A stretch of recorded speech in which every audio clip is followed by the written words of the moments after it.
what Rome and Babylon are in the present day? Like, how do we pull that forward to how I live today? Jump in. I think this is one of the really interesting things about understanding the way that the Bible and the biblical writers use this imagery.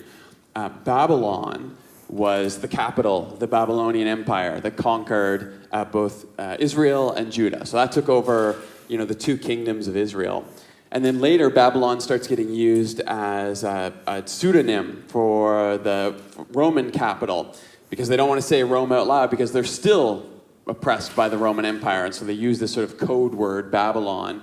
It's a way of indirectly critiquing the empires around us. And I think in some ways that means all that language can kind of carry forward for us today. What are the structures of power that impose themselves on us and don't allow us to live freely? And sometimes even, not just us, but who are the people around us that have different structures? Sometimes that's political, sometimes it's spiritual, sometimes it's economic.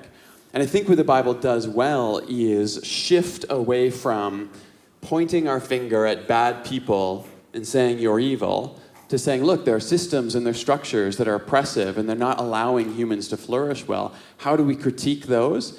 And how do we challenge them? And how do we come out from around them? And I think there's a lot of that today. There's, capitalism itself I don't think is necessarily bad, but there are certainly oppressive forms of capitalism that are like right on the verge of oligarchies where people control way too much. And I think we should be able to critique that. We should say, hey, we need to move back to something that's more competitive and more equitable. There's systems of education that aren't accessible to everyone around us. And then, of course, we have literal empires in the world, like the American Empire. We have nations that war against each other.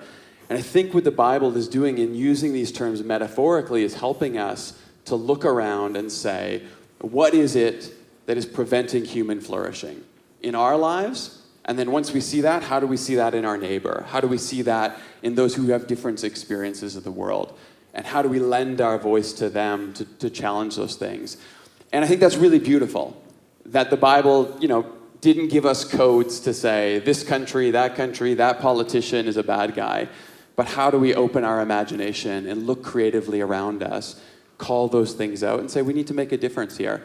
And that happens in our Canadian politics all the time. How are we voting in ways that are good, not just for us, but for our neighbor? That's a great place to start. How are you voting in a municipal election in ways that are good for the most marginalized person you can imagine that lives down the street for you, not just good for you? That's the real call to us as Christians, is to think collectively around this. Anyway, that's one thought. Yeah. Just one word I made up in that moment was just like, I'm not in the habit of like pointing out and, that's that. But like probably we're all a little Babylon-ish where we live, and with as much privilege as we live and the access that we have to the technology that we have and the way that it exerts tremendous power on our minds and our spirits. So that's the thing I'll just offer. That as you asked the question, I was like, ooh, I think we're all a little Babylonish. And if that doesn't feel true for you, just set it down, that you don't need to carry that. But that's what I would say for myself.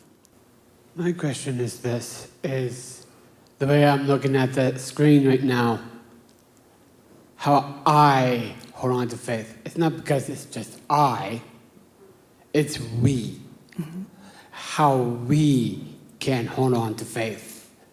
I think that's one of the really beautiful things that Bobby talked about tonight, is this ways that we form groups, the ways that we participate with each other, and the ways that when we ask ourselves the question, how do I hold on to faith? We really need to shift that perspective to say, how are we helping each other hold on to faith? How are we encouraging each other? How are we leaning on each other? When we have a tough time believing, how do we be in community with people who can believe for us? That's all part of what we're doing tonight, and I think that's exactly what Bobby was trying to get at, so thank you. Yeah, Jason, I always appreciate your attention to finer details. I think it's true that we did list the question in the journal as, how do I hold on to faith? And one of the things I think about a lot when it comes to the work that we do, that I do up here, is in good conscience, I don't want to stand up here without, in a sense, dragging the text through my life. It's kind of how it feels. Like I really try to live through the text. I walk around thinking about it all week for a couple weeks. I wake up thinking about it. I go to sleep thinking about it. I am like dragging the text through every part of my own story. But I'm not doing that just for me. I'm not interested in doing that just for me. I'm interested in offering just like maybe a little bit of, often a bit of a personal story so that it feels like it's also your story. So I think, Jason, your attention to like the way we use this pronoun, just I, and then we open it up with we is really beautiful. Mm-hmm.